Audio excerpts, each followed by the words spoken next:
पहले तो हमास की हालत और भी ज्यादा खराब है। हिजबुल्लाह भी तबाही का डर यहां पर उसे सता रहा है और ऐसा इसीलिए हुआ क्योंकि फिलिस्तीन के सबसे बड़े समर्थक देश ने ही अब हमास के सबसे कट्टर दुश्मन से हाथ मिला लिया है। अब पूरी दुनिया पूछ रही है क्या हमदर्दी दिखाकर हमास के ही करीबी ने उसकी पीठ में छुरा भोंक दिया।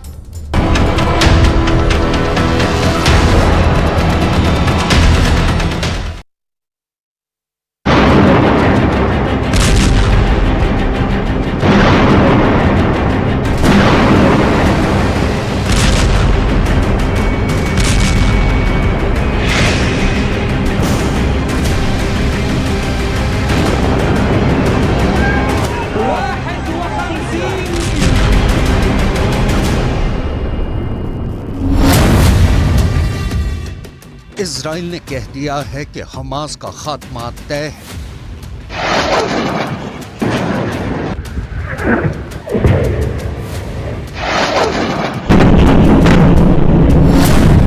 नेतन्याहू ने कह दिया है कि हिजबुल्लाह की तबाही तय है।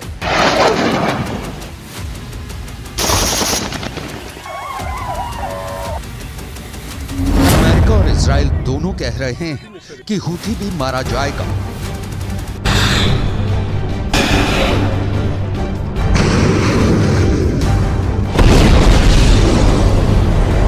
ये धमकी गोली से दी जा रही है, बमबारी से दी जा रही है।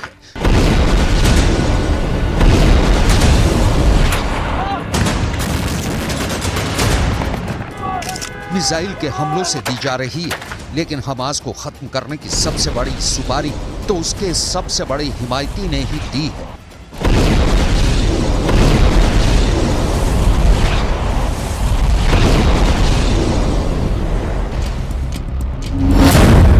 गाजा की तबाही की स्क्रिप्ट अब मेड इन तुर्की हो चुकी है। इसलिए कहा जा रहा है कि हमास से सबसे बड़ी गद्दारी तुर्की ने की है। कल तक हमास का फैन नंबर 1, उसकी हिमायत करने वाला, उसकी हाँ में हाँ मिलाने वाले अर्दोआन ने हमास की पीठ में जैसे छुरा फूंक दिया है।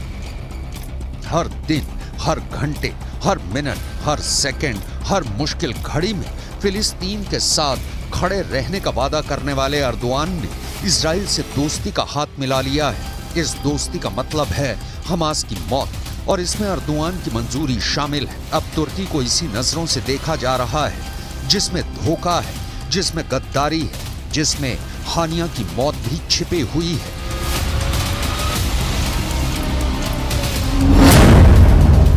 गाजा में बमबारी शुरू होने के बाद से तुर्की और इजराइल के बीच व्यापार 34.8% तक बढ़ गया है।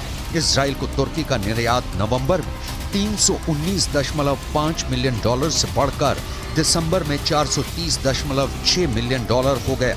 यानी एक तरफ युद्ध चल रहा है और दूसरी तरफ तुर्की कारोबार कर रहा है।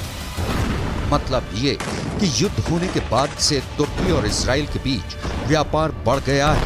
जब गाजा में खून खराबा जारी है, तब तुर्की ने इजराइल को एक्सपोर्ट का सबसे बड़ा डेस्टिनेशन बना लिया।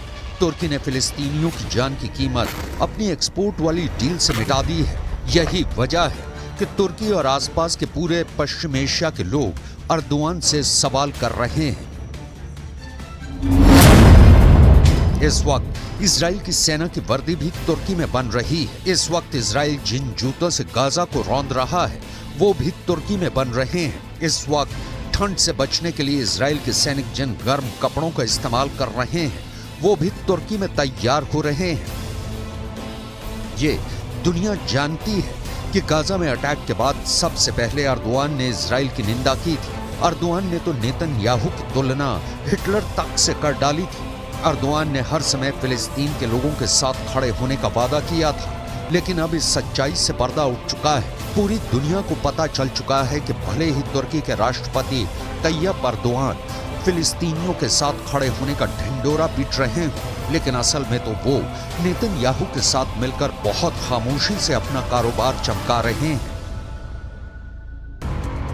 गाजा हर दिन मर रहा है।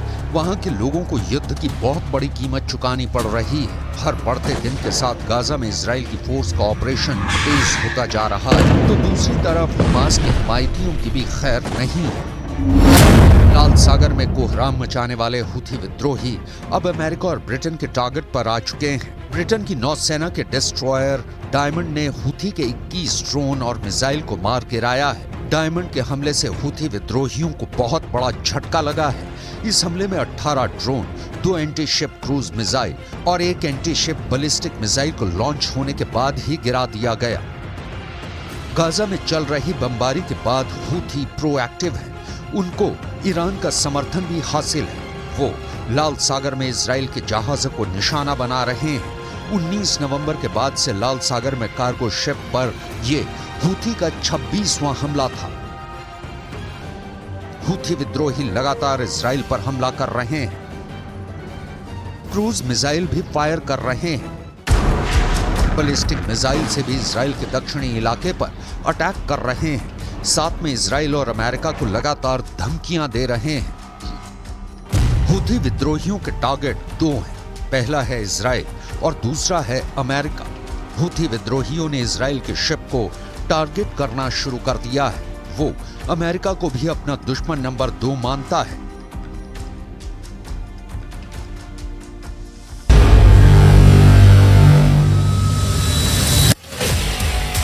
गाजा में चल रही जंग के बाद दुनिया में कारोबार के लिहाज से हालात कितने गंभीर हो चुके हैं, इसका खतरा सब महसूस करने लगे हैं।